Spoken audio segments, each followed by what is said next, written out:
Welcome back to the deep dive. We're here to take that pile of sources you've given us and really boil them down, get to the core insights, and cut through some of the noise. Exactly. And today we've got quite a mix. 7 articles covering global politics, ethics, how cities are run, science, a bit of everything. Yeah, a really interesting collection. Our mission, as always, is to help you get up to speed quickly, find those surprising connections, and maybe see things in a new light. So we'll go section by section. We'll start with the editorials, then there's an opinion piece, a science article, and we finish up with 3 from the text section. Basically, your shortcut to understanding what's really going on beneath the headlines. All right, let's dive in. First up, from the editorial section, The Shifting Realities of Modern Warfare by M.K. Narayan. This one, right away, it flags this huge shift in how conflict is. Well, how it's fought, and even how we think about it. Mm-hmm. It argues that those old rules, things like the Peace of Westphalia setting up nation-states or the Congress of Vienna trying to create order, they just don't hold the same weight anymore for the powers making decisions today. It's a strong claim. It is. And what I found really striking is the author's point that even though 2025 marks, 80 years since World War II, this idea of relative peace might have been mostly an illusion. An illusion. How so? Well, the piece argues there's been this constant stream of smaller wars since 1945. They weren't always front-page news globally, but they were happening, constantly reshaping things. So the article suggests the real fundamental changes in how wars are fought actually started earlier, back in the 1990s. Okay, this is where it challenges what many people might think. It points to Operation Desert Storm in 1991, not just as a conflict, but as sort of the quiet beginning of this new era. Exactly. Not just another war, but a dramatic acceleration, as the author puts it. It was about this transformative synthesis bringing together operational, tactical, strategic elements in a new, much faster way. Like real-time coordination and these multidimensional strikes. Precisely. Compressing the whole timeline of conflict in a way that maybe strategists are only now fully getting their heads around. So if the old ways are fading, what does this modern warfare actually look like? We're seeing it play out, aren't we? We are. Ukraine, conflicts in West Asia, they're undeniably redefining military thinking. Automation is huge now, essential really. Drones everywhere. Right, drones for intel, for strikes. But even beyond that, semi-autonomous drones using image recognition and these loitering munitions, basically drones that can hang around, wait, then attack. The article gives a specific, albeit hypothetical example. India, Pakistan, May 2025. It mentions fixed-wing drones, loitering munitions, advanced missiles, guided bombs, even names specific systems. Yeah, BrahMos reportedly used by India, Pakistan using Chinese PL-15s, Turkish drones. But you're right, it's not just about the individual pieces of hardware. It's the system, the strategy. Exactly, it's bigger than that. We're moving away from traditional hierarchies towards network-centric warfare. Everything's connected, information flows instantly. So the battlefield isn't just land, sea, air anymore. Not at all. It's multi-domain. Cyber is woven in, artificial intelligence is playing a role, and then you have hypersonic weapons Mach 5 plus speed adding another layer. Wow. The core idea is that winning purely through overwhelming physical force, that's becoming outdated. The future is digital, it's autonomous, it's interconnected. So bringing it back to India, what's the takeaway? The article seems pretty direct. It is. The message is loud and clear, it says. India has to adapt and fast to this technological warfare era. It even suggests current modernization plans might need a complete overhaul. A complete overhaul. That's significant. Questioning current weapons tenders, too. Yes. It points to China's progress 5th-gen fighters, maybe even 6th-gen on the horizon, all developed domestically. Meanwhile, India is still procuring jets like the Rafale from France and facing delays in its own indigenous missile and aircraft programs. And the need for things like high-altitude, long-endurance drones, UAVs. Absolutely critical. Especially, the article notes, considering the potential need to handle 2 fronts simultaneously. It's about diversifying hardware, yes, but more fundamentally, it's about rethinking the entire defense strategy for this new digital age. Okay, let's shift gears. Our second article, also an editorial, is titled Replacing Animal Testing: Ethical Alternatives and Progress. This brings up a really fundamental ethical question right at the start. It does. It frames it as our obligation as humans to treat non-human beings with kindness and respect, a basic ethical stance. And it offers some pretty stark historical context. Yeah, this was eye-opening. Before animals were the main subjects for toxicity tests, humans were. Really? Yes. The article quotes a toxicologist from the early 20th century, A.L. Tatum. He was quite candid about why they switched. He said, and I'm quoting roughly, "People are unpredictable, don't always die when they're supposed to, or recover when they should." Wow. That really puts it plainly. It does. And it highlights what the article calls the core problem, this rationalization of moral indifferentism and inhumanity.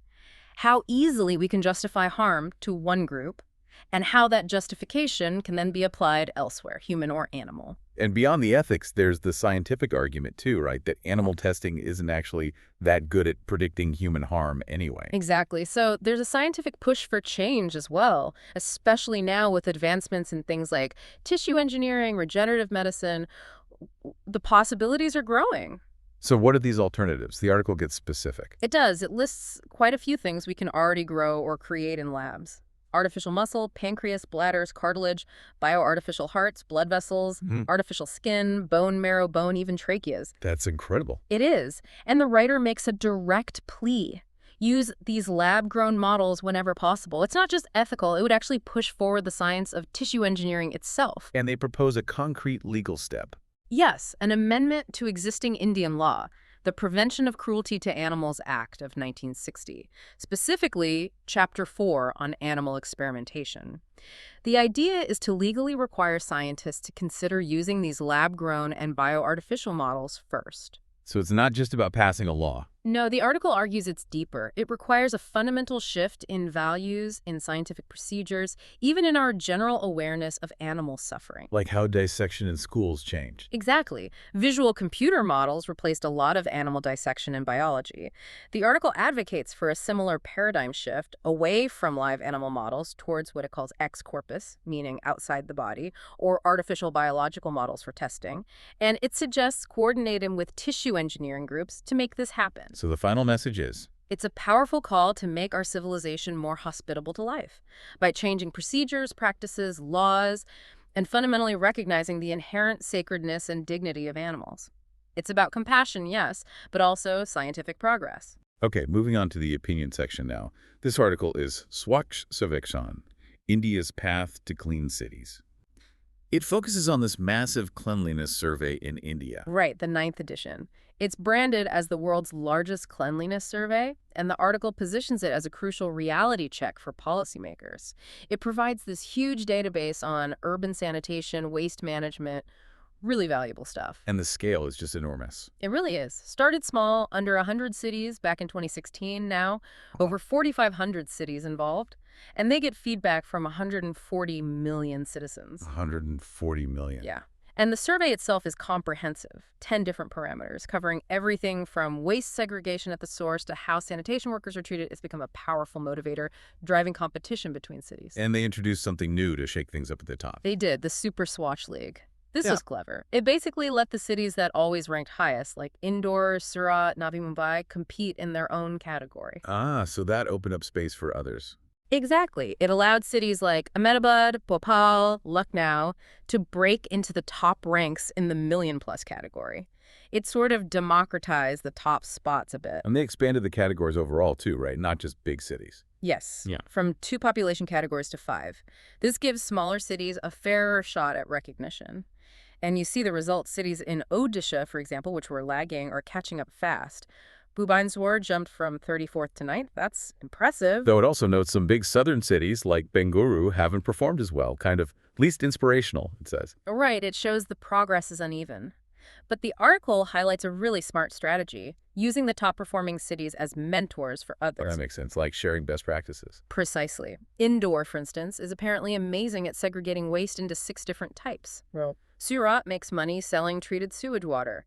Pune uses rag picker cooperatives effectively. Visakhapatnam and Lucknow have turned old dump sites into parks. Real, practical examples. that's great stuff. The survey also looks at tourist spots. It does. Places with high footfall get special attention. Prayagraj and the massive Mahakumbh Festival got recognized for sanitation. But there's a reality check here, too. Which is? India still attracts less than 1.5% of international tourists. So, while progress is being made, cities need to do a lot more to meet global standards and really boost tourism. So looking ahead, what's the focus? The article mentions RRR. Reduce, reuse, recycle. That's the theme for the 2025 survey. Huge potential there for jobs, for new businesses. But the article also notes that the previous theme, waste to wealth, hasn't fully taken off yet. Why not? Challenges remain, especially in getting the private sector truly invested in things like waste-to-energy plants. Incentives might not be quite right yet. And what about citizens? Are people really embracing RR? Not as much as hoped, apparently, even though these ideas are part of India's traditions. The Swachh Bharat mission succeeded in making open defecation widely unacceptable, but building that same intolerance for littering or excessive consumption, that's proving harder. Still a massive amount of waste being generated daily. 1.5 lakh tons of solid waste every day. Managing that really depends on local efforts, decentralized systems. But the article ends on a hopeful note. Which is? It points to Surat. 3 decades ago, it was known for garbage. Now it's a leader in cleanliness. It shows that dramatic transformation is possible anywhere with sustained effort. Okay, let's transition now to the science section. An article titled Vitamin D, A Legacy for Brain Development. That title definitely catches the eye, linking vitamin D deficiency to brain development. Yeah, it's provocative. It frames deficiency not just as an individual health issue, but potentially as a biological inheritance. Affecting bones, yes, but maybe brains too, across generations. And this is based on a big new study. A major one, published in The Lancet Psychiatry. They used Danish health data, which is incredibly comprehensive. They looked at dried blood spot samples taken from newborns, almost 89,000 of them born between 1981 and 2005. And they measured vitamin D levels from those spots. Exactly. Then they tracked those individuals over time to see who was later diagnosed with psychiatric conditions. And the results were significant. Quite striking, yes. Babies with higher vitamin D levels at birth were significantly less likely to be diagnosed later with schizophrenia, ADHD, or autism. Could you give us the numbers? Sure. Levels just 12.6 nmol higher than the average correlated with an 18% lower risk of schizophrenia, 11% lower for ADHD, and 7% lower for autism. They even ran a model suggesting that if all babies had levels in the top 60%, maybe 15% of schizophrenia cases, 9% of ADHD, and 5% of autism cases could potentially have been prevented. Wow. But with studies like this, there's always the question of correlation versus causation, right? Absolutely. Observational studies in nutrition are tricky. You worry about reverse causation. Maybe the illness somehow affects vitamin D levels later, or confounding factors, other things linked to both vitamin D and brain health.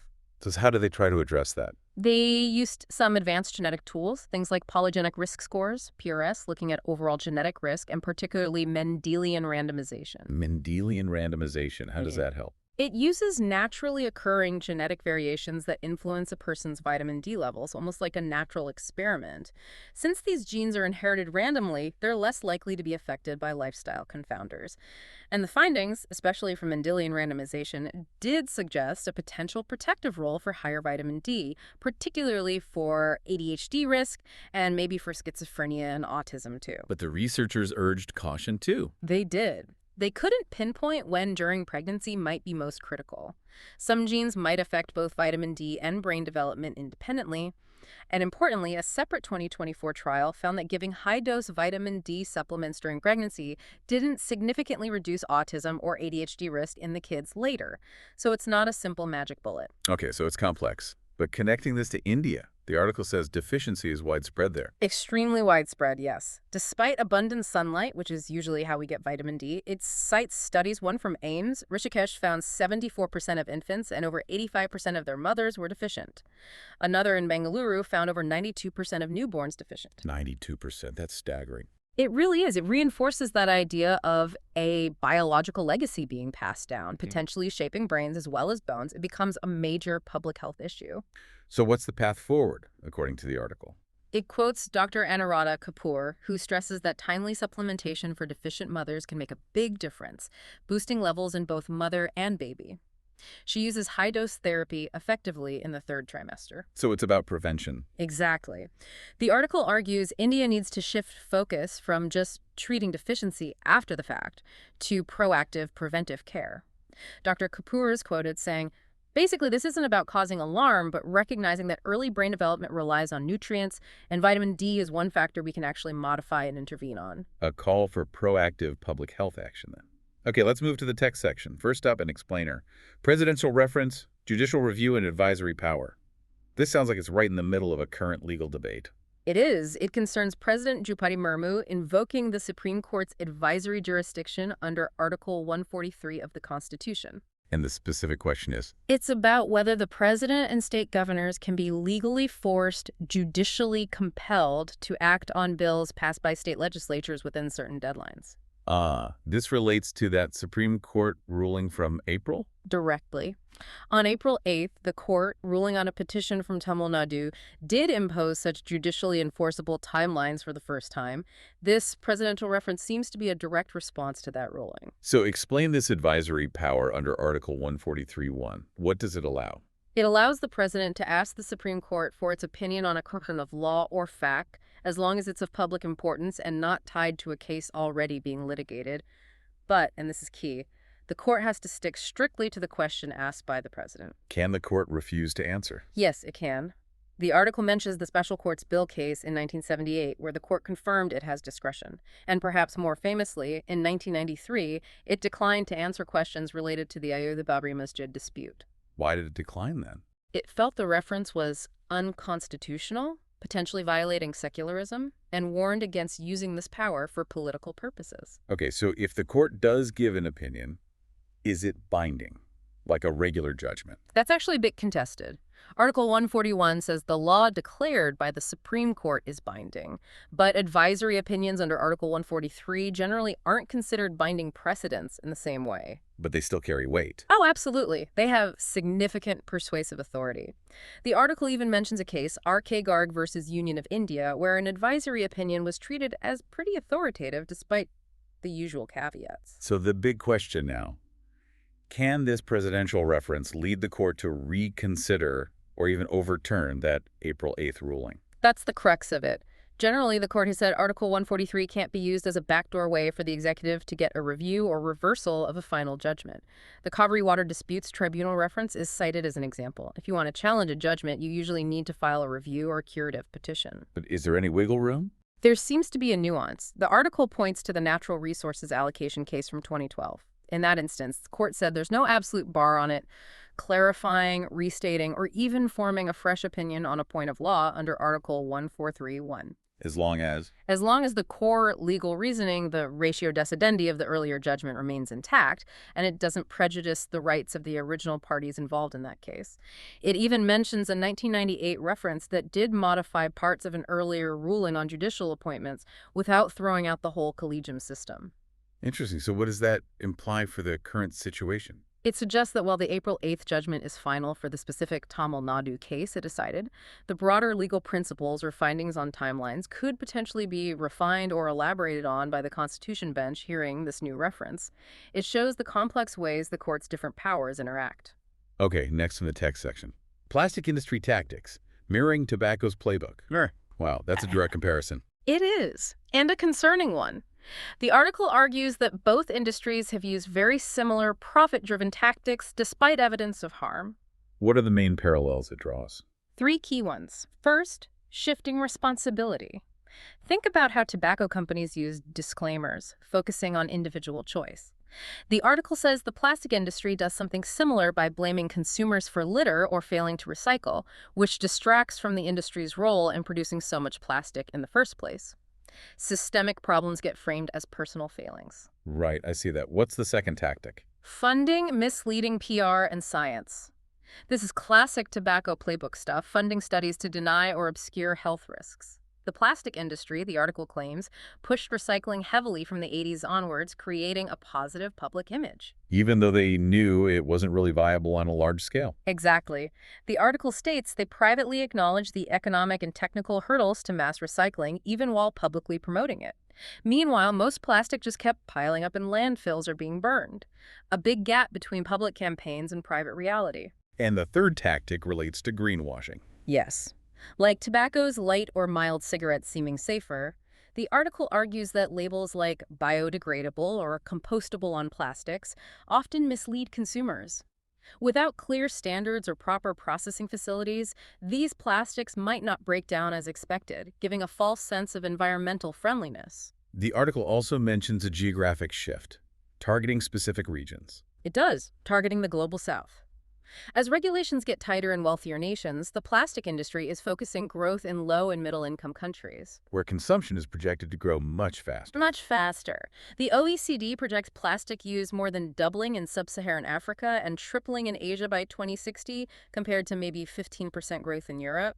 And this shift happens where environmental rules are often weaker and waste management infrastructure is less developed, making these regions more vulnerable. And this influence extends to global policymaking, too. Apparently so. The article notes a significant increase, 36% more lobbyists from the plastics and fossil fuel industries at the recent talks for a global plastics treaty compared to the previous round. They're actively trying to shape the outcome. So what does this mean specifically for India? How is India dealing with plastic waste? Well, the article points out India's heavy reliance on its informal sector rag pickers, sorters. They actually collect and process a huge amount, maybe 70% of the plastic that does get recycled. But it's tough, dangerous work for them. Absolutely. Health risks from hazardous materials, no job security, no social safety net. It takes a toll on their health and dignity. Is anything being done to help these workers? Yes. The article mentions the Namaste Scheme National Action for Mechanized Sanitation Ecosystem launched in 2024. The goal is to bring these workers into the formal system, provide safety gear, health insurance, social security. Over 80,000 have been profiled already as of May 2025. And regulations on the producers. India also has its plastic waste management rules updated in 2022. These include extended producer responsibility, making manufacturers accountable for the plastic waste they generate. So there are efforts underway to tackle this from multiple angles. Okay, our final article for today, also from the text section. Bangladesh's political whirlwind, Mujib to Hasina. This one starts by drawing a parallel between two key moments in Bangladesh's history. It does. The assassination of Sheikh Mujibur Rahman, the country's founding father, in 1975, and the departure from power of his daughter, Sheikh Hasina, in 2024. The article explores potential connections and historical echoes. And it draws heavily on the insights of a particular journalist. Yes, Manash Ghosh. Good. He covered the 1971 Liberation War extensively, giving him a deep understanding of the political dynamics. He talks about the arrogance of the West Pakistani leadership back then, their tendency to view East Pakistanis with suspicion as pro-Hindu or pro-India.